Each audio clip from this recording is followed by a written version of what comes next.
How's it going, guys? So just a quick peer behind the curtain. Normally when I make the reviews, like for any review, I watch the episode and I have like my little notepad. I jot down some talking points so I can remember them when I make the video. Anyway, last night, unfortunately I had a stream so I didn't have time to make a review on the day. So I said I'd do it after the stream, but I was really tired, so I did it just as I was in bed. And I literally had my notepad by the side of me while I was watching it on my phone and it was just scribbling it down. And I've just looked at it today. It's the most illegible kind of writing I've ever written in my life. Oh, you probably won't be able to see it, but it looks awful. I can't read my own writing, it's terrible. This episode of Yu-Gi-Oh! VRAINS, some people called how it was going to end. I thought it was going to get a definitive winner or loser in this one, but no, we actually got a tie, which I think that is Yusaku's second tie in the entire series. He's tied to Revolver, didn't he? Or did he beat Revolver because Revolver quit? I can't remember. I'm sure he's drew against Revolver once, and this will be his second draw. In terms of the duel between Yusaku and Bowman, it was pretty good. Bowman does a Storm Access draw. He got Hydra Drive Monarch, which its ability was it gains like all of the other attributes that the monsters use to summon it, and you can roll a dice. Depending on the dice's results, that results in something being destroyed, depending on what attribute it picked. I think it was a really high risk card because that monster had 4 attributes, and if it would have got any one of those attributes, it would have destroyed itself, I think. But he actually got very, very lucky where he got Dark twice, which was a bit of a Joey Wheeler move there. He tries to explain it away a little bit as well, because I is like, oh, look at this, Bowman is relying on luck to win his duels. And he's like, this isn't luck, this is like skill or destiny, or I forgot what he said. He said something a bit like, okay, but it is luck, like you've got a 1 in 6 chance of getting the right thing. But yeah, he went for it and he got Dark, destroyed all of Yusaku's monsters, and then he did it again a little bit later, which luckily I think Yusaku was able to counter, but it still ended up being a draw. In fact, can I find that ability of that monster? I want to check it. Hold on. Okay, I found its ability. So its actual ability is, if this guy is special summoned from the extra deck, place 4 Hydra Drive counters on this card, and if you do, this card is also Water, Fire, and Wind attribute while face up on the field.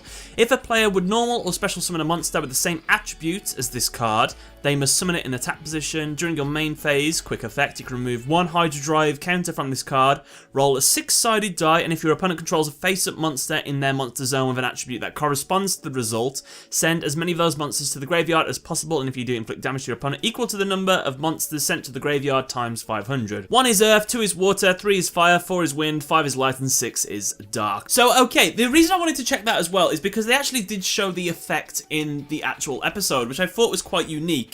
It didn't look as long as that sea of text right there, which weirdly enough was a big point I made in my why people are scared to start playing Yu-Gi-Oh! Nowadays as a beginner, but no, I'm kind of glad. They don't normally show the effects of monsters like that, so I appreciated that anyway. So of course, Bowman wasn't the only one that got a new monster. Yusaku got one as well. Bowman kind of anticipated that he would use Storm Access in this duel, but he didn't anticipate that I would upgrade his program into a Neo Storm Access, which allowed him to add a Synchro monster to his extra deck, a Cyber Synchro monster specifically, which I don't think is exactly what Neo Storm Access does. I found it unusual, like it was an upgraded form, but they weren't too specific. So can Neo Storm Access add anything? I don't know, I didn't quite understand it, but still. We got to see Cyber's Quantum Dragon, which was a pretty cool monster. It was able to keep Yusaku in the duel and end the duel in a draw instead of what could have been a loss for him. It was pretty cool. If you want to call it an ass pull, you can probably but that is what Storm Access is at the end of the day. At least they're not like, he's not pulling cards out of nowhere. He's pulling them out of a storm designed to pull cards out of nowhere, so it's absolutely fine. And as long as you're alright with that, then yeah, I enjoyed the duel. The only other thing probably worth mentioning about the episode is the fact that Bowman is talking more about why I is different. I is different because he has instincts.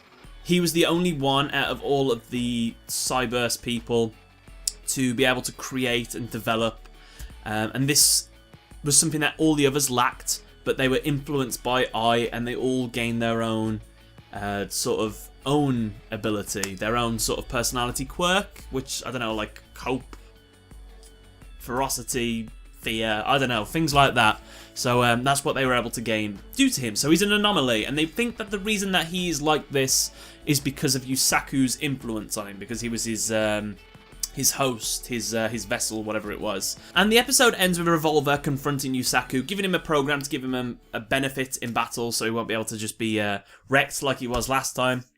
And he does this because of the old proverb, the enemy of my enemy is my friend. I'm like, okay. But he was like, after it's all done though, I'll be coming back for you. I was like, oh, there we go. If I had to do a little nitpick of the episode though, it would be the fact that Kusanagi got over the fact his brother was there quite well. He was very quick to start being normal, I don't know, afterwards, which I just thought he would have a big reaction. I thought he was going to get pissed off with Yusaku and Soulburner because they didn't come back with his brother, and he was like, you failed me. You promised me you'd do everything, you didn't do everything, you didn't win, blah, blah, blah. I was kind of expecting that, but it didn't happen, which is fine, subverting expectations and things like that. But yeah, I'd love to know what you guys thought of the episode in the comment section below. I enjoyed it. I'm curious to see where the rest of the series is going to go. I hope we get sort of a proper main villain soon, because I know Bowman is the villain, but I don't know. I know he's supposed to be this perfect evolving AI, but I don't get that from him. I don't think he's that threatening, weirdly enough, so yeah. And maybe there's a twist that kid that's been following him around, that's meant to be an inferior version, maybe he's pulling the strings or something, or he's the real evolving AI. He's been observing, that's how he's been evolving, and he'll have a really cool deck. That could be something, it's probably not. But yeah, let me know what you thought in the comment section below, guys, and thank you for watching. Bye.